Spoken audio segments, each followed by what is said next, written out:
తెలంగాణలో మున్సిపల్ ఎన్నికల రిజల్ట్ వచ్చిన తర్వాత ప్రధాన ప్రతిపక్షంగా ఉన్న బీఆర్ఎస్ పరిస్థితి ఏంటి అనే క్వశ్చన్ మార్క్ వస్తూ ఉంది. అనేక విధాలుగా బీఆర్ఎస్ పార్టీ ప్రయత్నం చేసేటప్పటికి కూడా కానీ విఫలమవుతున్న పరిస్థితి కనబడతా ఉంది. అధినేత కేసీఆర్ ఫామ్ హౌస్కి పరిమితం అవ్వడం, మరి బీఆర్ఎస్ క్యాడర్ మొత్తం మరి ప్రజల్లోకి తిరగకపోవడం, బీఆర్ఎస్లో కొంత నాయకత్వం లోపం కనిపించడం ప్రధానంగా ఈ ఓటమికి కారణాలు అన్నట్టు కూడా చెప్తా ఉన్నారు. మరి ఇప్పుడు బీఆర్ఎస్ పరిస్థితి ఏంటి? ప్రధాన ప్రతిపక్ష పాత్ర పోషిస్తుందా? బీఆర్ఎస్ పార్టీ కంటే కొంత గొప్ప బీజేపీకి కూడా అత్యధికంగానే ఓట్ల శాతం పెరిగింది. మరి ఈ నేపథ్యంలో బీఆర్ఎస్ పార్టీ మరింత పతనం అవుతుందా అనే ప్రశ్నలు బీఆర్ఎస్ నేతల్లో కొంత ఆందోళన కలిగిస్తూ ఉంది.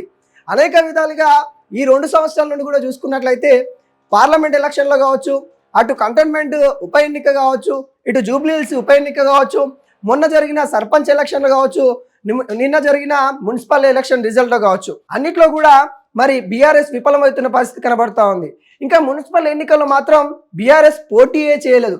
ఈ నేపథ్యంలో బీఆర్ఎస్ పార్టీ పరిస్థితి ఏంటి, నెక్స్ట్ ఏంటి అనే విధంగా బీఆర్ఎస్ నేతల్లో కొంత ప్రశ్న రగిలిస్తూ ఉంది. కేటీఆర్ వర్కింగ్ ప్రెసిడెంట్ అయిన తర్వాత బీఆర్ఎస్ పార్టీలో అన్ని అపజయాలే చూస్తూ ఉన్నారు అన్నట్టుగా బీఆర్ఎస్ సీనియర్ నేతలు కూడా అనుకుంటున్న పరిస్థితి కనబడతా ఉంది. నాయకత్వం లోపం వల్ల, కేటీఆర్ నాయకత్వం వల్ల మరి సీనియర్ నేతలు తనకి సహకరిస్తలేరు అన్నట్టు కూడా తెలుస్తూ ఉంది. ఈ నేపథ్యంలో వర్కింగ్ ప్రెసిడెంట్ హరీష్ రావు కూడా ఇవ్వాలి అన్నట్టుగా సీనియర్ నేతలు కేసీఆర్ని డిమాండ్ చేస్తూ ఉన్న పరిస్థితి కనబడతా ఉంది. కేసీఆర్ ఏ వ్యూహంతోనైనా ముందుకొచ్చినా కానీ ప్రజల దగ్గరికి వెళ్తే ప్రజలు కేసీఆర్ని ఆదరిస్తారు. తెలంగాణ తెచ్చిన వ్యక్తి కాబట్టి, తెలంగాణలో కేసీఆర్ అంటే ఒక అనుబంధం ఉంది కాబట్టి తెలంగాణకి, తెలంగాణ ప్రజలకి కేసీఆర్కి ఒక విడదీయలేని అనుబంధం ఉంది. ఆ అనుబంధానికి మరి ఎందుకు దూరం అవుతా ఉన్నారు కేసీఆర్ అన్నట్టు కూడా ప్రజలే కొంత క్వశ్చన్ చేస్తున్న పరిస్థితి కనబడతా ఉంది.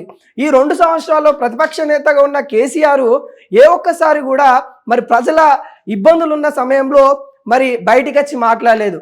ఎప్పుడైనా కానీ తన పైన ఆరోపణలు వచ్చినప్పుడు విచారణ సమయంలో, పార్లమెంట్ ఎలక్షన్ సమయంలో, లేకుంటే బీఆర్ఎస్ సంబంధించిన ఏదైతే 25 సంవత్సరాల సభ ప్రాంగణంలో, ఇటు నల్గొండకు సంబంధించిన సభ ప్రాంగణంలో ఈ 2 సంవత్సరాలు చూసుకున్నట్లయితే అడప గడప మాట్లాడిన మాట కనబడతా ఉంది. కానీ తెలంగాణ ప్రజలను ఉద్దేశించి ప్రసంగించినట్టు కూడా మనకి ఎక్కడ కూడా క్లియర్ కట్గా కనిపించట్లేదు.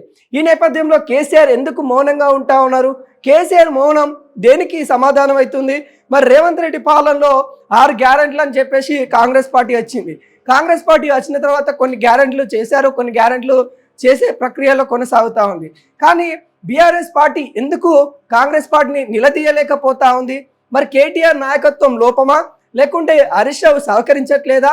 అనేక గందరగోళం అయితే బీఆర్ఎస్ పార్టీలో నెలకొన్న పరిస్థితి కనబడతా ఉంది. నెక్స్ట్ ఏంటి బీఆర్ఎస్ పార్టీ నెక్స్ట్ వ్యూహం ఏంటి అన్నట్టు కూడా కొంతమంది బీఆర్ఎస్ నేతలే వాళ్ళ అంతర్గతంగా ప్రశ్నించుకుంటున్న పరిస్థితి కనబడతా ఉంది. కేసీఆర్ ఖచ్చితంగా ప్రజల్లోకి వస్తారు. భారీగా అంటే ఏదైతే ఉమ్మడి జిల్లాలు ఉన్నాయో ఉమ్మడి జిల్లాల వారిగా సభలు నిర్వహిస్తూ ఉంటారు. సభలు నిర్వహిస్తే ఖచ్చితంగా బీఆర్ఎస్ ఫామ్లోకి వస్తుంది అన్నట్టుగా బీఆర్ఎస్ అధినేతలు అయితే అనుకుంటా ఉన్నారు. ఈ నేపథ్యంలో మాజీ సీఎం కేసీఆర్ కూడా బీఆర్ఎస్ పార్టీ అధినేత కూడా మళ్ళీ మాజీ మంత్రులతో సమీక్ష చేయనున్నారు.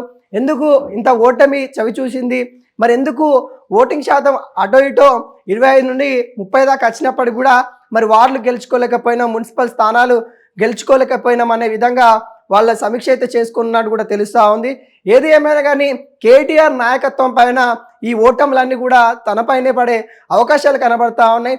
కేటీఆర్ కూడా అనేక సందర్భాల్లో కూడా చెప్పడం అయితే జరిగింది.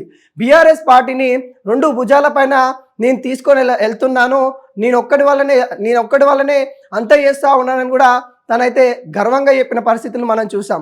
ఈ నేపథ్యంలో ఈ ఓటములన్నీ కూడా కేటీఆర్ పైన పడే అవకాశాలు కనబడతా ఉన్నాయి. కేటీఆర్ వల్లనే ఓటమి చవి చూస్తామనే విధంగా మరి బీఆర్ఎస్ సీనియర్ నేతలు అయితే చెప్తున్న పరిస్థితి కనబడతా ఉంది. మరి చూడాలి మరి బీఆర్ఎస్ పార్టీ నెక్స్ట్ వ్యూహం ఏంటి? బీఆర్ఎస్ పార్టీ మరి నిలదొక్కుంటుందా? తెలంగాణలో వచ్చే స్థానిక ఎలక్షన్లు అంటే ఈ జిహెచ్ఎంసీ సంబంధించిన ఎలక్షన్లో మరి పోటీ ఇస్తుందా? బీజేపీ మాత్రం తనకున్న ధైర్యాన్ని పెంచుకొని ముందుకొస్తున్న పరిస్థితి కనబడతా ఉంది. ఇటు అధికారంలో ఉన్న కాంగ్రెస్ పార్టీ కూడా అంతే ధైర్యంగా పోటీ చేస్తూ ఉంది. మరి బీఆర్ఎస్ పరిస్థితి ఏంటనేది కూడా ముందు చూడాల్సిన పరిస్థితి కనబడతా ఉంది.